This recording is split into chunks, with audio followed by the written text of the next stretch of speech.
កូនធ្វើមុខស្រពូនយ៉ាងនេះឲ្យតែមកដល់ផ្ទះមុខស្រពូនអញ្ចឹងបានជាមិនចង់ចូលផ្ទះសោះអូ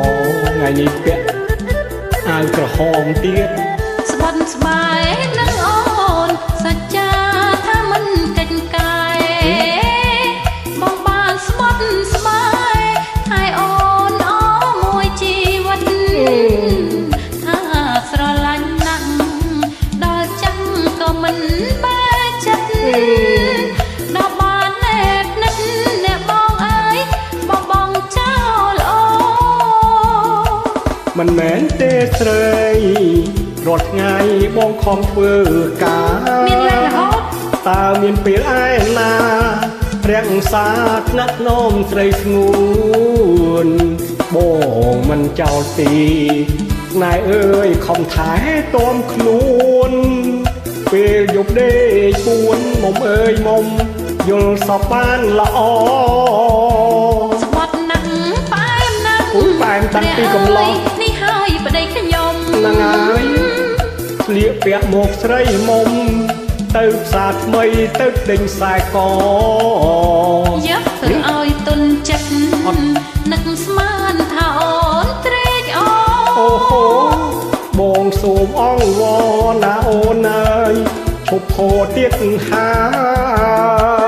យ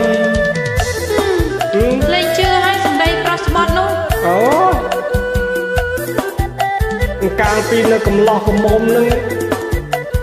ឃើញស្អាតជាងគេមកភូមិនឹងឯងតើតែស្បត់ដល់ណាដល់ណីបានគេព្រមឥឡូវនឹងគេលែងជឿហើយឥឡូវដល់ចាស់បន្តិចទៅនឹងចង់បែកឆ្វេងស្បត់ស្បាយនឹងអូនស្បត់បែកខ្លះភ្លេចដល់លីងមិនកិច្ចកាយអូចឹងហ៎បងបានស្បត់ស្បាយហើយអូនអូមួយជីវិតហ្នឹងហើយនៅខែតាស្រឡាញ់ណាស់មានយកទៅបោះចោលណាក៏មិនបែកចិត្តចេះទៅថាហ្មងដល់បានណែបនិតអ្នកបងអើយបងការងារដូចខ្ញុំណាមករករឿងមិនមែនទេស្រីរាល់ថ្ងៃបងខំធ្វើការតើមានពេលឯណារាំងសាថ្នាក់ធ្នមស្រីស្ងួនបងមិនចោលទីណែអើយខំថែទាំខ្លួនពេលយប់ដេកពួនមុំអើយមុំយល់សពបានល្អវត្តណាស់ប៉ែមណាស់អូយប៉ែមតាំងពីកំឡោះនេះហើយប្តីខ្ញុំអញ្ចឹងមិនក៏គេព្រមទៅយកស្លៀកពាក់មកស្រីមុំ